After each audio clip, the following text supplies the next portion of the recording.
In this episode of B.Hooked Knitting, we're going to knit our first hat. My name is Brittany and I'll be your guide throughout this tutorial. For a supplies list and written instructions, please visit knitting.bhookedcrochet.com/beginner knit hat. Let's get started. We're going to begin our hats using the long tail cast on. And it's called the long tail cast on because you have to have a long tail in order for things to work out. And you'll only make that mistake once, believe me.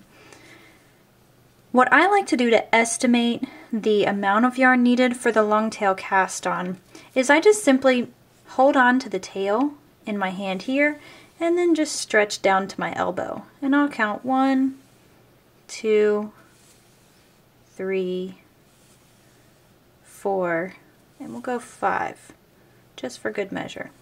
Now there are more exact ways of estimating this, and we'll talk about that in some of the more advanced tutorials. But for now, we're beginners. This is our first hat, or one of our first hats, and we just want to take things simple and easy.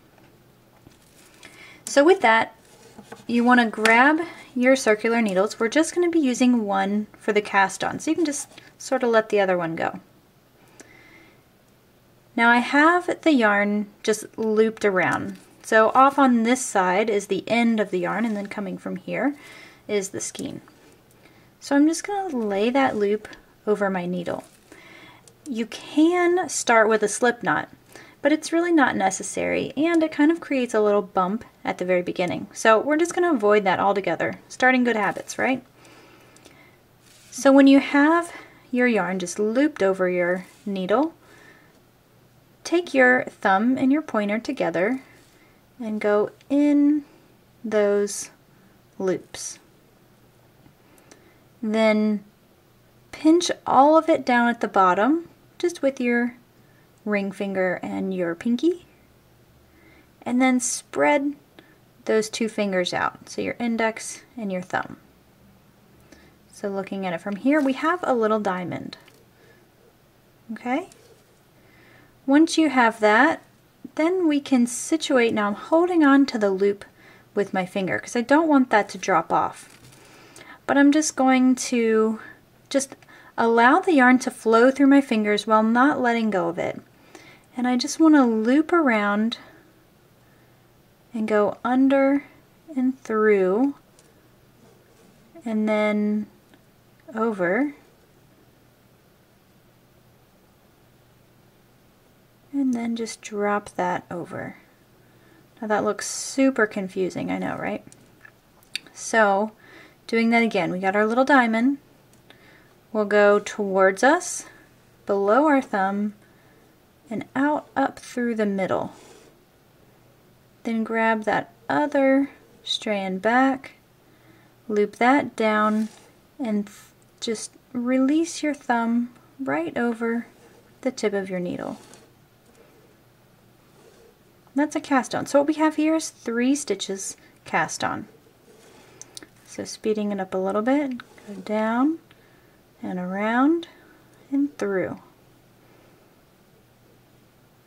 And now just kind of wiggle this to tighten things up. You don't want your cast on stitches to be too tight, and you don't want them too loose. So you just don't really want to see any space between your needle and your loops.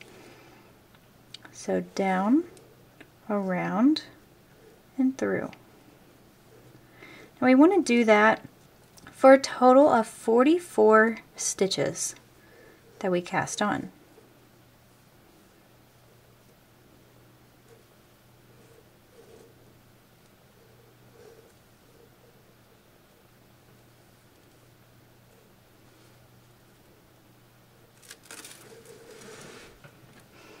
We see that from a different angle.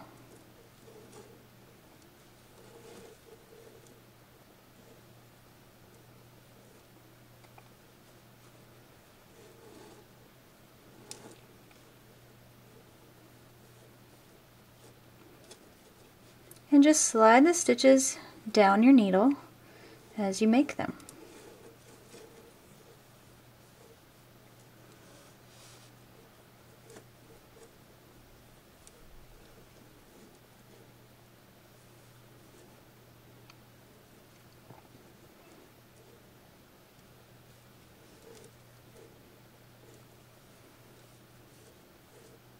Once you've cast on all 44 stitches, your work should look something like this. So we have just a curling of stitches that's just going to wrap all the way around. What we want to do is stretch them out a little bit. We want there to be some stitches on the other needle as well. So we'll just stretch things out.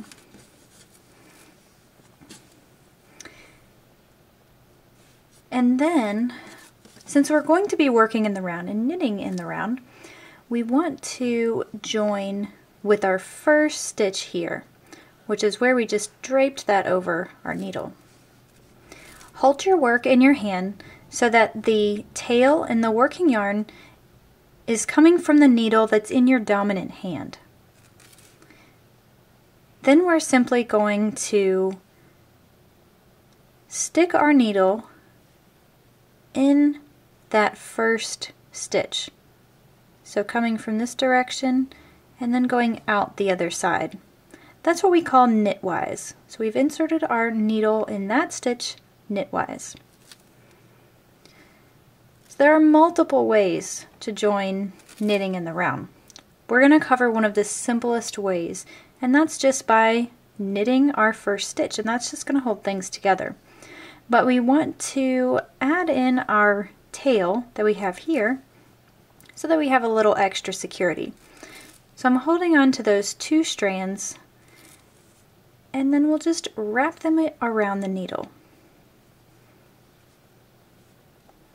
Then you're simply going to make sure that they stay on your needle, and then slide your needle in this direction. So there I've caught those two loops, and then this is that stitch. And now I'm ready to push it off, so we can just slide that needle down and then pull it off. Now this is our first stitch, and one of the first things that we want to avoid is increasing, and this could be very deceiving since we have two loops here. But what we have is our tail, and that's just adding extra security. So this, for now, is going to count as our first stitch. So go ahead and grab your stitch marker and place it around both of those strands, the tail and the working yarn, just so you know that that is one stitch, and it's our first stitch. Now as we move on to our next stitch, it's important to understand what type of stitch we're creating here. What we're doing is making a ribbing pattern, specifically a 1-to-1 ribbing. So we're going to knit one, purl one, knit one, purl one, and so on. That's going to be our repeat. So we just knit one. So our next stitch is going to be a purl one. So I demonstrated how we insert the needle into the stitch for a knit. Here's how we do it for a purl. We just want to take our needle, insert it in the front of that loop.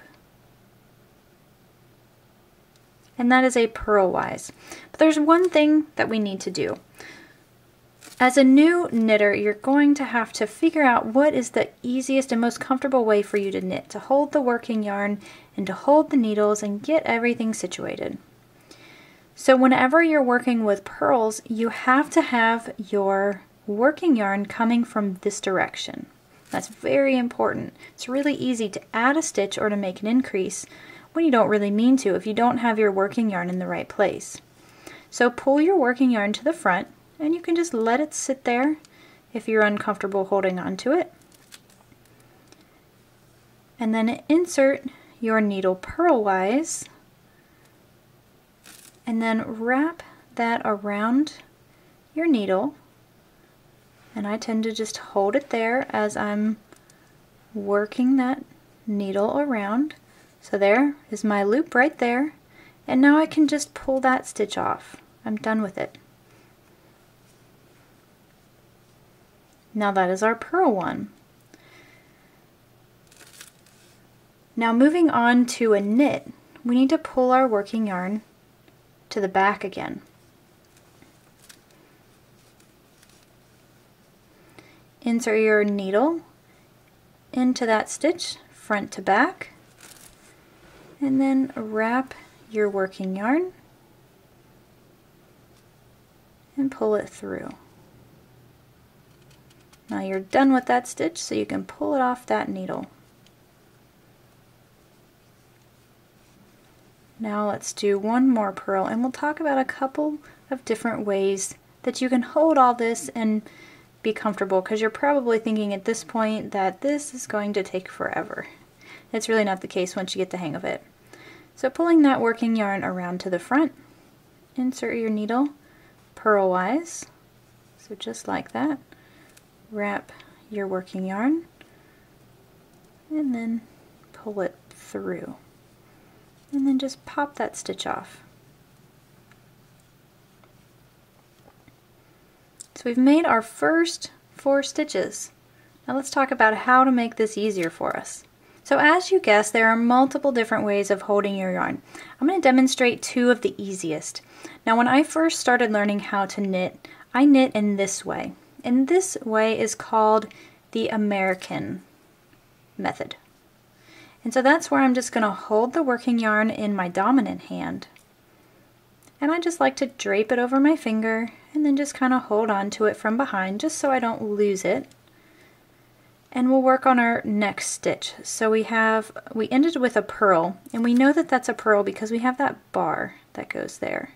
So purls have bars and knits have V's, somewhat of a V. So that's another important thing to learn as you're starting to knit, but let's just get the hang of how to hold this stuff first. So we need to do a knit. We're just going to insert our needle knitwise, then take our yarn and loop it around, and then come down. Don't drop that loop just yet. Now drop it from this needle here. So that is a knit working in that American or standard method. So then we just want to pull our yarn to the front because we want to do a purl stitch next. And I just leave that hang. Insert your needle purlwise. Grab that yarn and loop it around. Let me do that again so my hand's not in your way.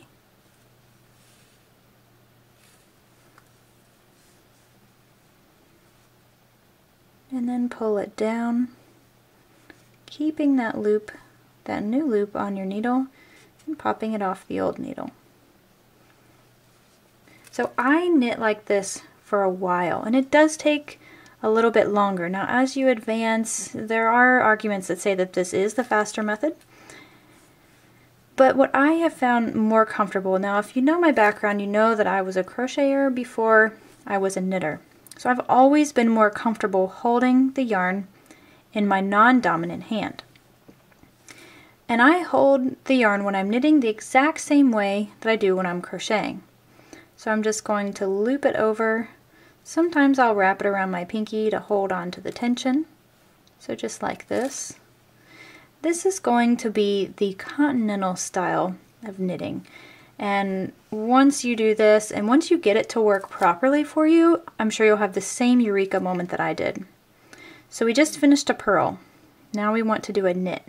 I'm holding on to that yarn in my non-dominant hand, inserting my needle purlwise. Now you have to get some help from your middle finger here. What I do is just hold on to the loop just at the front, just so I don't push it off the needle. And then you can kind of stretch things out. Give yourself a little bit of room to catch that working yarn. It's just right there where you need it to be. And just pull it right through. Don't worry, I'll demonstrate that again. So knits in this fashion for me work so much faster than they do with that other method I just showed you. Now just like with the other method, and anytime we do a purl, we have to have our working yarn coming towards the front. So we'll just situate it so that it's in that direction here. Now there's a little more motion to this. You're going to use your middle finger and a little bit of your ring finger back there, and before you insert your needle purlwise, before you do this, you have to get that working yarn out of the way. Otherwise you're going to end up with an additional stitch or an increase. So you'll just pull that forward insert your needle purlwise, and then you can just let go and just let it rest up top there, and then use your finger to pull it down again. And that downward motion is just going to keep that loop on your needle as you work through the rest of the motion. So out the back and off. Then we'll just switch that to the back and try that knit again. So I'm just holding it up out of the way. Insert your needle knitwise.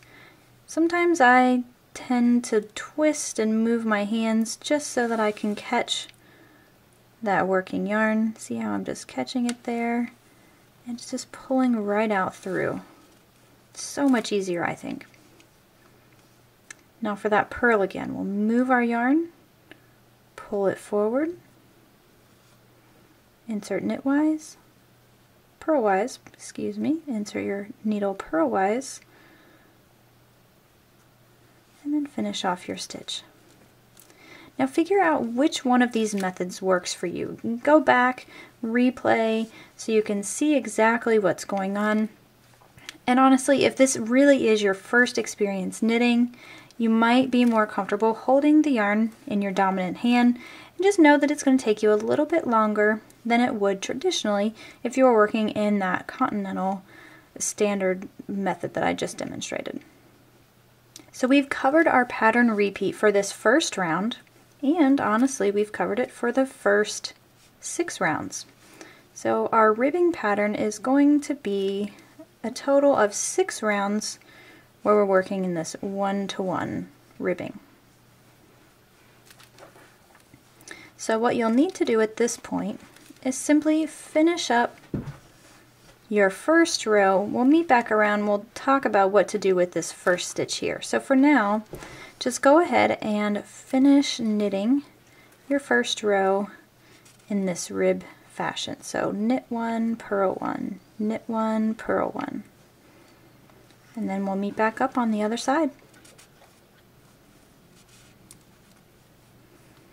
Now once you've made it back around to your stitch marker, that means you've completed your first round in the ribbing pattern, and it doesn't look like much. But there are a couple of things that we can learn from this first round. So take a look at the texture that we have here. Remember how I said before that purls have bars and knits have V's?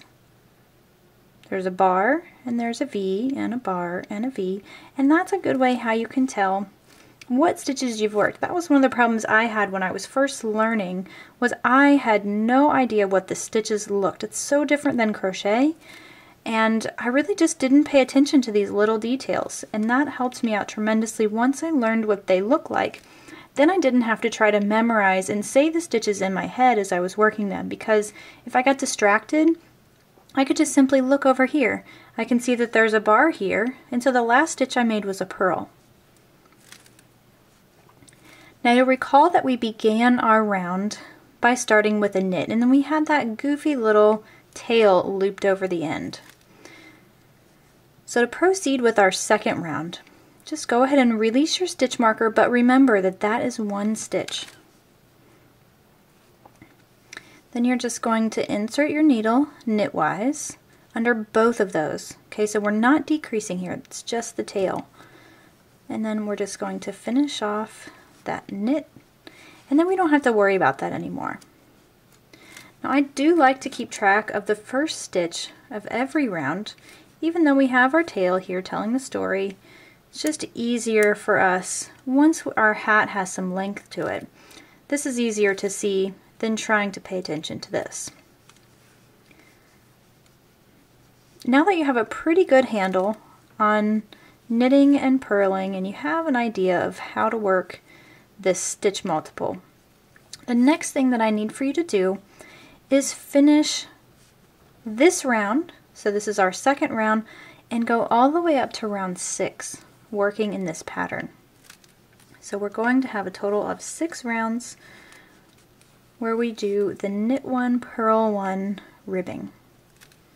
Now keep track of your first stitch as you go, just like we did here, and also pay close attention to what stitches you're making using these bars and these V's to kind of help guide you through the way. It may also be helpful for you to use a row counter so that you can learn how to count the rows. Now we'll talk about that once I have a little bit more. I'll show you how to count the rows. But until we're working to that point, just be very mindful of what round you're on and stop when you're at round 6. And once you've finished round 6, come back to the tutorial and then we'll talk about what to do next. So once you've finished up your 6 rounds in that ribbing stitch pattern, you'll know that you've completed 6 rounds by counting your knit stitches. And I find it pretty simple to just count along one side, but you can count the V. You may find it a little bit easier to count your purls because for whatever reason I find that my purl stitches are a little neater than my knit stitches. So you would just start counting. So we have our V, that would be round 1, round 2, 3, 4, 5, and 6.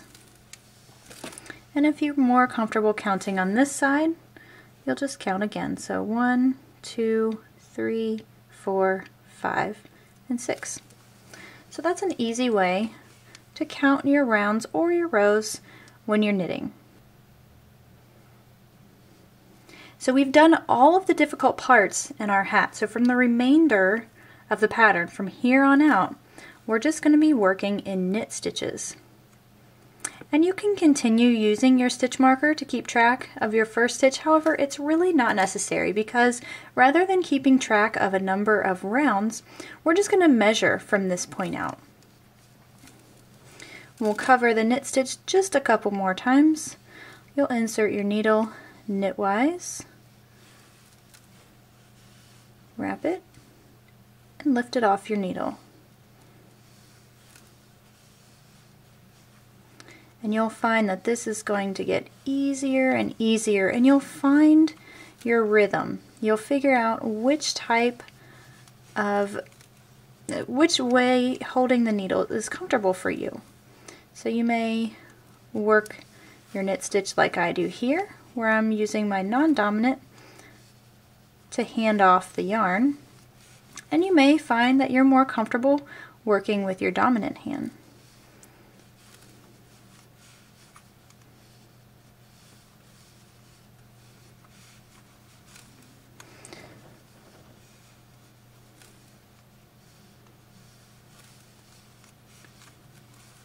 Now the cool part about knitting in the round like this is we don't have to join anything. We're really just working in a spiral. So as you work your stitches from this needle over to this needle here, we're just continuing around in the circle. So if you're watching it as it's working around, we're never going to run out of stitches. And that's what makes this so easy.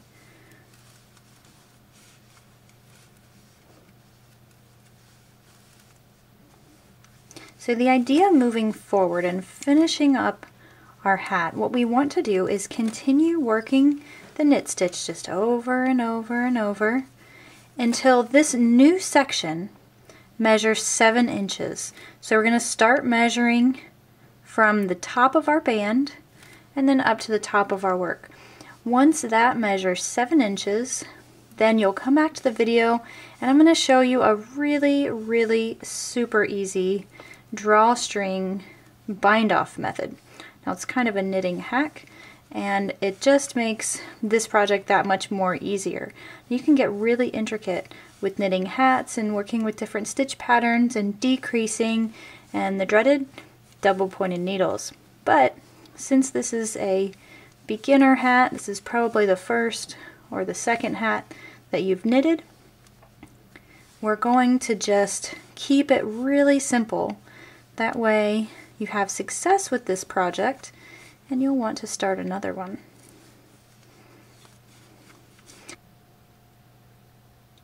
Once you've finished knitting the length of your hat, it should look something like this. So again, I have measured that my work here from the top of our ribbing to where I stopped is about 7 inches. That's going to give us a good length in order for this to be more of a beanie style. Now if you want to convert this to more of a slouchy or have just a little bit of extra room, just go ahead and knit a few more rounds. The longer the length, the slouchier the hat is going to be. So if you want a slouchy, I would recommend maybe you go to 9 inches from the top of your ribbing. But you can kind of play with it and get the result that you want personally. Once you have your length the way you want it, we're going to do a really simple drawstring, and we can't really even call it a bind off method because we're really not even binding off. What we're going to do is take some working yarn, and you're going to want to give yourself a couple of feet, so about 18 to 24 inches or so. You just want it to be able to go all the way around the circumference of the hat. I usually tend to go on the longer side just to make sure I have enough. You'll just trim that off. And then thread that end on your darning needle. So darning needle in hand, we're going to work on our opposite side here. And we just want to take our darning needle and just feed it directly into that first loop. And once we do that, we can safely pull it off of our needle and then just pull that tight. And we're going to repeat that for every single one of these loops.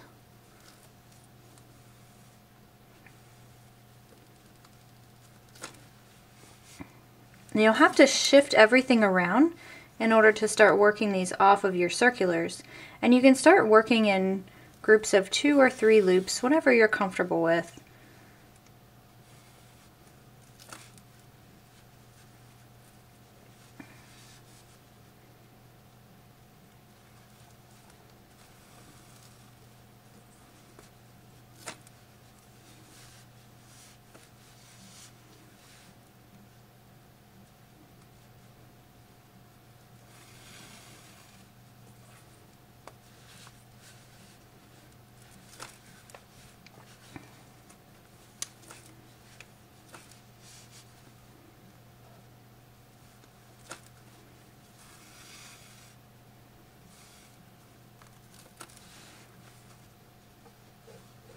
One other tip is you can leave some of the loops on your needle. If it gets to the point where it's just too hard to pull everything off, you can just work under them. If you find that more easy, then you can do that and then remove all of the loops at once.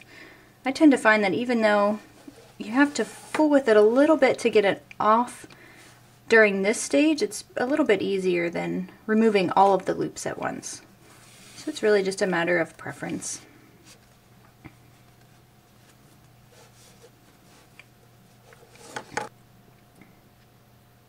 So once you've finished working your tail through all of the loops on your needle, the last step is just to draw it up, and we'll do that by pulling on our tail.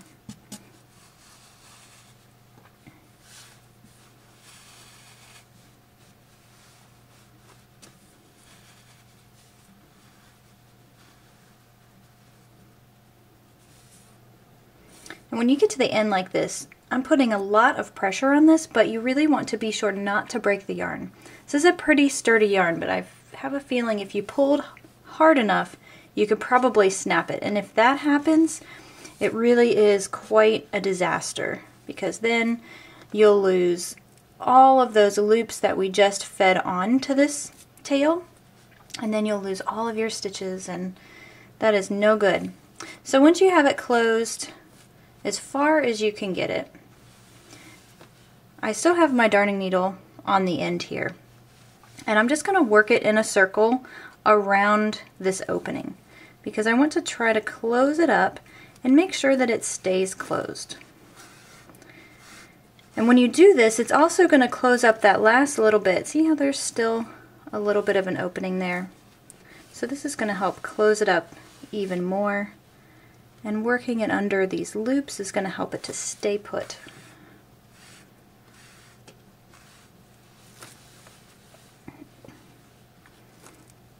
I think a good practice when you're closing up the top of a hat like this is to at least make 3 full revolutions all the way around. If you have the extra tail, I would go even further. And once you have that worked all the way around, take your tail directly into the center. And you can just kind of leave it there and feel for the needle on the inside of your hat. Once you have it, just go ahead and pull it through. I've pulled it through the inside.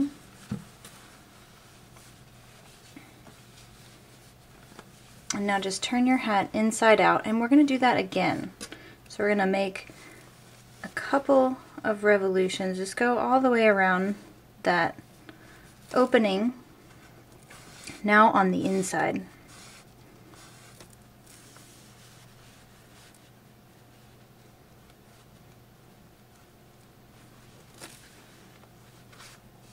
And don't worry about getting directly under an entire loop. See how I've kind of taken it through the yarn. So there, I really split the yarn there and just pulled it right through. And that is actually desirable when you're weaving in your ends.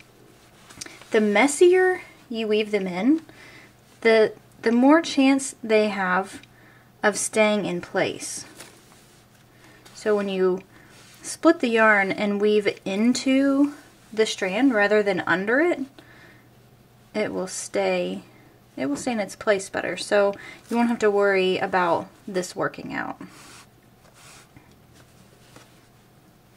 Now once you've gone a few times around, you're comfortable that it's secure, I always just go ahead and make a couple of knots. So I've got my tail coming from this side, just kind of go right next to that and pull your yarn through. And before you pull the loop all the way through, you want to feed your darning needle into that loop, and that's going to just create a little knot. And then we'll do that one more time, roughly in the same place.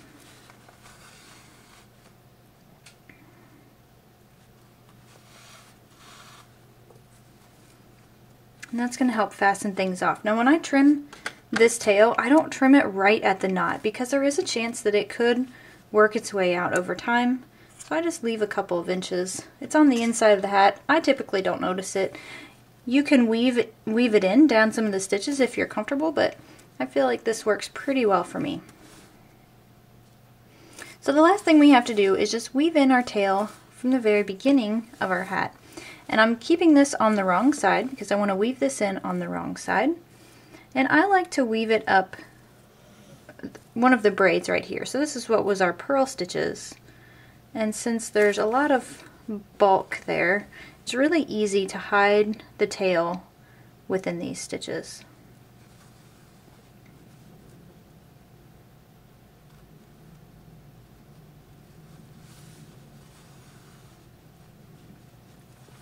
So you can go straight up one side and down the other.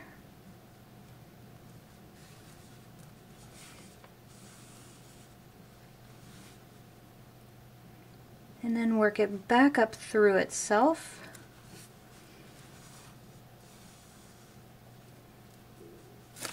And then you can safely trim that tail off. This wraps up our tutorial on the beginner knit hat. Now, if you want to share your projects with me, I'd love to see which colors you've chosen and how your hats have turned out. If you take a picture of your work and use the hashtag BHookedKnitting on Instagram and Twitter, I'll see it that way. You can also jump over to B.Hooked Knitting's Facebook page. That's facebook.com/BHookedKnitting, and you can post a picture of your project there. Or if you have any questions, it's also a great place to leave your question and your feedback.